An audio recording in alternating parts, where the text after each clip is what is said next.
শুরুতে যদি একজন ভালো প্লেয়ার না থাকে তাহলে সাকিব 2 ম্যাচ রান করছে হলো 12 রান 11 রান, ব্যাটই ঠিকমতো ধরতো না, তাদের আমরা বাংলাদেশ টিমে ওপেনিং নামাই দিছি। বলার একটু হলেও ভয় পায় যে তামিম ইকবাল খেলতেছে এবং ব্যাটিং এ আছে। ওপেনিং মানে তামিম ইকবাল মাহমুদুল্লাহরে বয়া দিল, ঠিক করে না। কারণ সাকিব নিজের ক্যারিয়ার। তোর দরকার আছে আজকে মাহমুদুল্লাহরে মানে না নামাই আর করে না মানে হ্যাঁ এই বেটা মাহমুদুল্লাহর খেলা সম্পর্কে তোর কোনো আইডিয়া আছে? আসসালামু আলাইকুম সুপ্রিয় দর্শক বন্ধুরা, বাংলাদেশের বিশ্বকাপ মিশন নিয়ে যেন আলোচনা এবং সমালোচনা থামছেই না। দর্শক বন্ধুরা, বিশ্বকাপে যাবার আগে তামিমকে নিয়ে যেন সারা দেশে ব্যাপক আলোচনা এবং সমালোচনার জন্ম দিয়েছিল। যদিও শেষ পর্যন্ত বিশ্বকাপে প্রথম ম্যাচে আফগানিস্তানের সাথে ভালো খেলে কিছুটা সমালোচনা থেকে বেরিয়ে আসছিল বাংলাদেশ ক্রিকেট টিম, কিন্তু এবার ইংল্যান্ডের সাথে বাজেভাবে হারার পর এবার বেশ কিছু বিষয় নিয়ে প্রশ্ন উঠে এসেছে। দর্শক বন্ধুরা, অন্যদিকে মাহমুদুল্লাহ রিয়াদকেও বাদ দেওয়ার কারণে এবার ক্ষিপ্ত হয়েছেন বাংলাদেশের দর্শকেরা।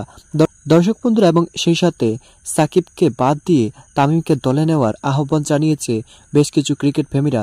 দর্শক বন্ধুরা, চলুন দেখে নেই ক্রিকেট প্রেমীরা এবার কিভাবে ক্ষিপ্ত হয়েছে বাংলাদেশ ক্রিকেট টিমের উপর, এবং কোচ যেভাবে বাংলাদেশের ক্রিকেটারদেরকে নাজেহাল পরিস্থিতির মধ্যে ফেলে দিচ্ছে।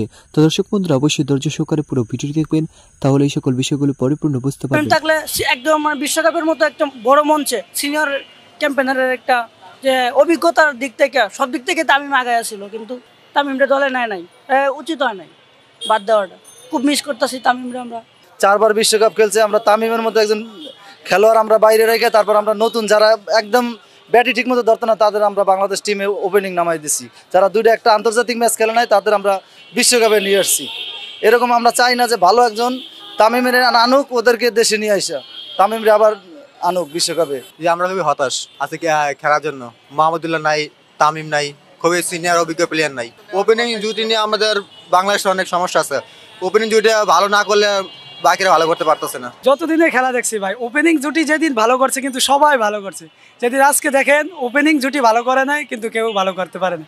আমাদের তামিম যদি আজকে থাকতো ঠিকই, আজকে সে যদি 50 রানে 20 রানও করা যেত, কিন্তু বাকি সবাই ভালো খেলতো। কারণ একটা আপনি দেখেন আজকে যারা ওপেনিং ব্যাটিং নামছে, ব্যাটিং দেখে যদি বলার যদি ভয় না পায় তাহলে সেখানে কিছু না, কিন্তু যেই ব্যাটিং নামছে ওই বলার কোনো দিনে ভয় পায় না। কিন্তু তামিম ইকবাল যদি 5 রানও করে, কিন্তু বলার একটু হলেও ভয় পায় যে তামিম ইকবাল খেলতেছে এবং ব্যাটিংয়ে আছে। এই জন্যে আজকে আমাদের ওপেনিং জুটির কারণে আজকে খেলার এই অবস্থা। বড় টিমের হাতে পারবে না, ছোট টিমের হাতে হয়তো বা কিছু চান্স আছে। মাহমুদুল্লাহ নাই, এটা বড় সমস্যা। আর তারপরে তামিম ইকবাল নাই, এটা আমাদের জন্য সবচেয়ে বেশি সমস্যা। সাকিবকে চেঞ্জ করেন তাই এখানে হয়ে যাবে। সাকিব 2 ম্যাচ রান করছে হলো 12 রান 11 রান। না ভাই, আজকে মাহমুদুল্লাহ নেওয়া উচিত ছিল আজকে দলে, যেহেতু এভাবে উইকেট পড়তেছে। মাহমুদুল্লাহ একমাত্র ভরসা, যা একটা সাইড ধরে খেলবে, কিন্তু আজকে যে অবস্থা দেখলাম মাহমুদুল্লাহরে বয়া দিল, আজকে ঠিক করে না। মাহমুদুল্লাহ রিয়াদ ইংল্যান্ডের সাথে ভালো খেলে দেখে আজকে আমরা তাদের নেই। আমরা ব্যাটসম্যান না নিয়ে আমরা বলার নিচ্ছি, কিন্তু আমাদের তো মনে করেন বলার নিয়ে তো আমাদের যেই আমাদের বলার তো ইংল্যান্ডের কাছে সবাই মার খাবে। তাহলে আমাদের ওদের সাথে খেলতে হলে দরকার হলো ব্যাটসম্যান, আমাদের বলার না। কারণ আমাদের যে বলার ওদের কাছে কিছুই না। কিন্তু সমস্যা হলো সাকিবের সাথে আমাদের টিমের অনেক প্লেয়ারের সাথে দ্বন্দ্ব। সমস্যা হলে এই আর কিচ্ছু না, কিন্তু সাকিবের খেলাটা খেলে চেষ্টা করে, কারণ সাকিব নিজের ক্যারিয়ার করে। কিন্তু টিমের সাথে তার নানান প্লেয়ার, যেমন কোচের সাথে, তারপর সভাপতির সাথে তার দ্বন্দ্ব সবার সাথে, কিন্তু তারপরেও সে ভালো খেলোয়াড় বিধায় তাকে কিন্তু বাদ দিতে পারতেছে না। আমাদের অনভিজ্ঞ একটা ব্যাটিং লাইন আপ। ওপেনিংটা যদি বলি তো ওপেনিংয়ে আসলে একদম ইয়াংস্টার হিসাবে তামিম আসছে, জুনিয়র তামিম। তো ওর এক্সপিরিয়েন্স কিন্তু অনেক খুবই কম ইন্টারন্যাশনাল লেভেলে। তো এখানে সিনিয়র তামিমরা অনেক মিস করতেছিলাম আমরা। আর আজকে মেহেদী হাসানকে খেলাইছে শেখ মেহেদী। তো ওই জায়গায় মাহমুদুল্লাহকে আজকে ব্যাটিংয়ে অনেকটা গুরুত্বপূর্ণ ছিল, যেহেতু ইংল্যান্ডের বোলিং লাইন আপটা অনেক স্ট্রং ছিল। সেক্ষেত্রে আমাদের ব্যাটিং লাইন আপটা একটু স্ট্রং করা প্রয়োজন ছিল, যেহেতু আমাদের জানাই ছিল যে একটা বড় রান চেঞ্জ করতে হবে যদি আমরা ওদের সাথে জিততে যাই। সেক্ষেত্রে আমার মনে করি যে ব্যাটিংটা আর একটু স্ট্রং থাকা দরকার ছিল আজকের দিনে। মূলত আসলে বাংলাদেশের মানুষ তো আমরা যারা আছি তারা সবাই ক্রিকেট প্রেমী। তো ক্রিকেট প্রেমী হওয়ার ক্ষেত্রে তো দেখা যায় কি ক্রিকেট নিয়ে উত্তেজনা থাকে বা একটা আবেগের জায়গা বর্তমানে ক্রিকেটটা ধরে ফেলেছে।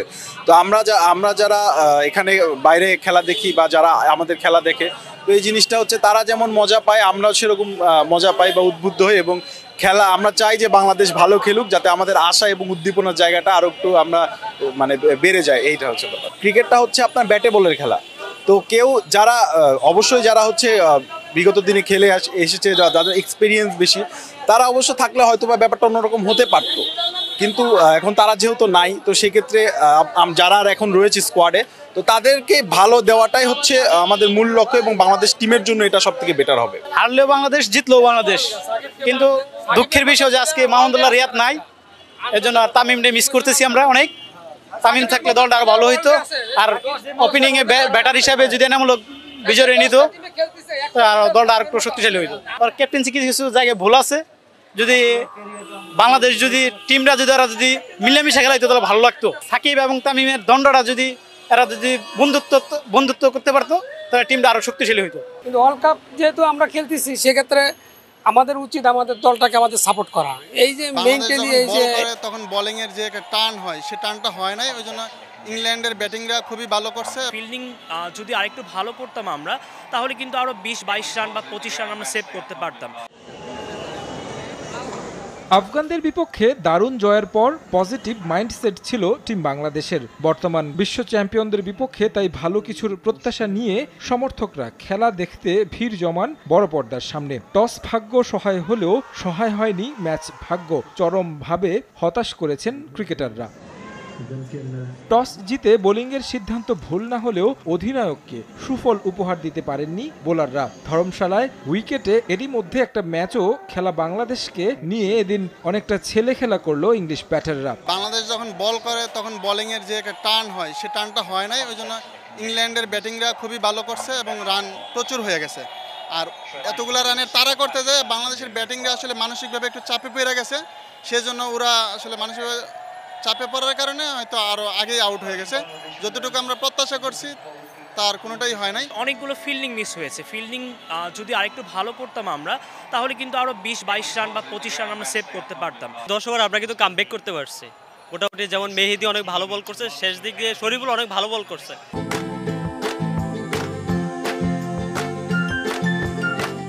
সবচেয়ে বড় প্রশ্ন সমর্থকরা তুলেছেন ব্যাটিং ব্যর্থতা নিয়ে। সেমিফাইনালের স্বপ্ন দেখলে বিশ্বকাপের মঞ্চে 300 ঊর্ধ্ব রান অতিক্রম করার ক্ষমতা থাকতে হবে ব্যাটিং অর্ডারে, কিন্তু বড় রান তারা করতে গিয়ে টপ অর্ডারের ব্যর্থতা হতাশ করেছে আরো একবার। টপ অর্ডার যেটা বাংলাদেশ থেকে যাওয়ার আগেই মানে টিম সিলেকশনে ভুল করে গেছে। টিম ওয়ার্ক নাইক বিধায় কোনোটাতেই আমরা আগাইতে পারতেছি না, না বোলিং এ না ব্যাটিং এ। ওপেনিং জুটি থেকে আমাদের কিছু রান আসবে, কিন্তু আমরা এটা করতে পারি নাই, এবং কি আপাতত 2 থেকে 3টা পার্টনারশিপ দরকার ছিল, তো এটা আমরা করতে পারি নাই। ওপেনিং এর শুরুতে যদি একজন ভালো প্লেয়ার না থাকে তাহলে তো সেটা আমরা কিভাবে বিজয় আশা করতে পারি। তবে এই ম্যাচে ভালো না হলেও পরবর্তী ম্যাচে টাইগাররা ঘুরে দাঁড়াবে বলে প্রত্যাশা তাদের। তারেক হাসান শিমুল।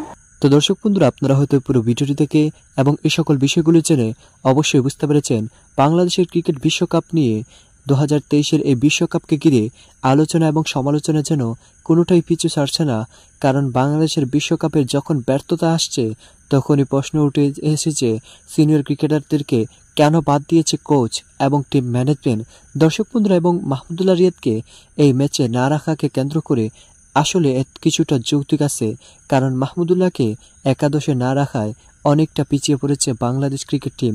দর্শক বন্ধুরা, আপনারা এই সকল বিষয়গুলো জেনে এবং এই সকল বিষয়গুলো শুনে আপনাদের কাছে কি মনে হচ্ছে অবশ্যই কমেন্ট করে জানিয়ে দিবেন। তো দর্শক বন্ধুরা, ভালো থাকুন।